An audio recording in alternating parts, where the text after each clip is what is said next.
Hey guys, it's Jake here once again, wanting to reach those high school seniors, people plan on going to college, high school juniors. It's part one of student loans. It's going to be a many-part series. Let's just say you take out money for college, you go to an in-state school, you end up leaving with a 4-year degree and $70,000 in student loans. 70 grand, high price to pay for an education, but you thought, hey, it's an investment, I have to do it. Typical interest rate is 6.7%, 30-year loan. How much do you think you're gonna have to pay me back? I ask kids this all the time. I say, oh, 78,000, 80,000, 90,000.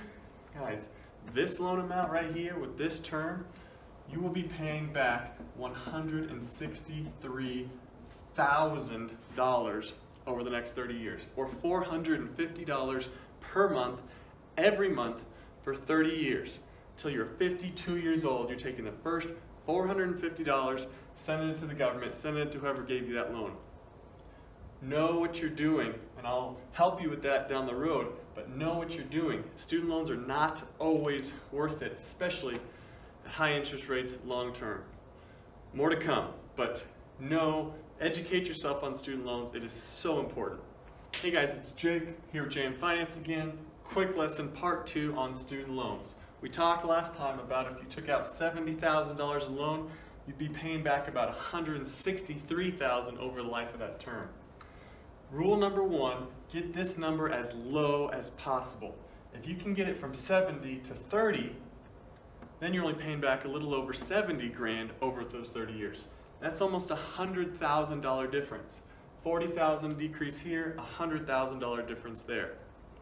For every dollar you borrow, you're going to be paying back almost $2.50.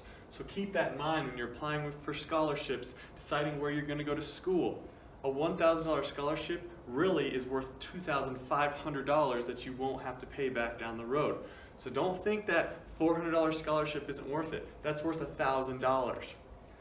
Think about the price of the education of where you're going to go. If it's a really expensive school,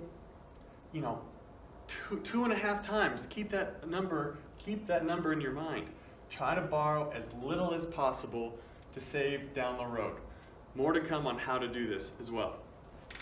This is Jake, guys, from JM Finance. Welcome back to part 3 of our student loan series. We're talking today about ways that we can get our loan from $70,000 down to $30,000 proactively. Rule number 1, think about where you really want to go to school and what it's worth to you in the long run. Choosing an in-state school that's more cost-effective and still has a great program for what you want to study will definitely be worth it for you in the long run.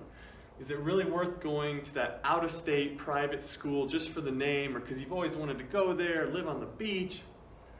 If you can get your loans down $10,000 per year, just per year, by choosing a more cost-effective school, that will save you $40,000 up front and $100,000 down the road. Think about when you're 28, 38, you want to be buying a house, starting a family, and what that financial burden will be on you if you go to an expensive school versus a less expensive school that still delivers a great education and that 4-year degree.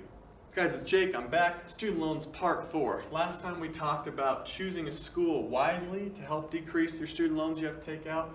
Rule number 2, work hard now. If you're in high school, if you're a junior, you're a senior, you should be applying for every scholarship you can. You should be working your tail off in the classroom, trying to raise that GPA, studying really hard for your standardized tests, working hard to refine your application for these schools.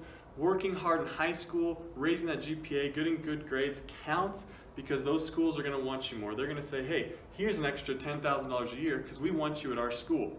Working hard now will definitely pay off in the future. $10,000 a year scholarship, again, is another way to get from 70 down to 30, which saves you $100,000 down the road. Work hard now. You'll see the dividends later. All right, guys, I'm back. Part 5 of student loans. We've talked about choosing a school wisely, working hard to get good grades, and 3, this one today, applying for scholarships. Apply for every scholarship that you can when you're a junior, senior in high school. Think, every dollar of debt you take out is actually $2.50 that you have to pay back. So if you get a $1,000 scholarship now, it saves you $2,500 down the road. So don't think, oh, that $400 scholarship isn't worth it, because that's really worth $1,000 to you down the road. Scholarship application should be your part-time or full-time job when you're a junior, senior in high school. If you can get, again, $10,000 of scholarship per year, that saves $40,000 here and $100,000 less that you have to pay back. That's the third way that you can decrease your loans from $70,000 to $30,000. Get on it, get those scholarships. All right, guys, it's Jake from JM Finance, part 6 of our student loan series.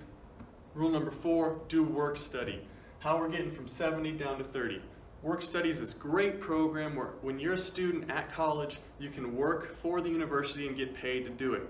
You can sit at the library, stamp one book every hour, get paid to do your homework. You can do that, get paid a decent amount, and pay that off as you go. If you do work study and work hard full-time in the summers, no doubt you can put $10,000 a year to your loans as you go.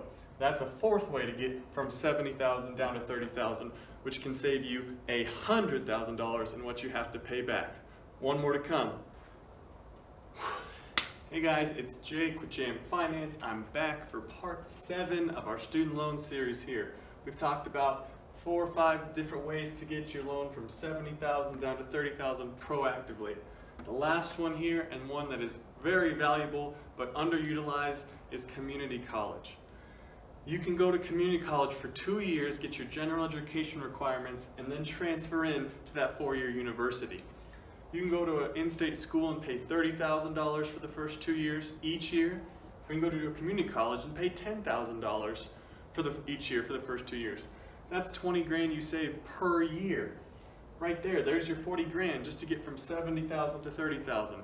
That decision alone can save you over $100,000 in the amount that you have to pay back for your loans. I don't know why more people don't utilize it. You would not pay $20 for a box of Lucky Charms when you can get Marshmallow Mateys for 2. So why are we paying 10 times more, so much more, for the name brand of a 4-year university when you get the same general level of education and the same degree in 4 years for a much discounted rate? There you have it. Part 7 of student loans.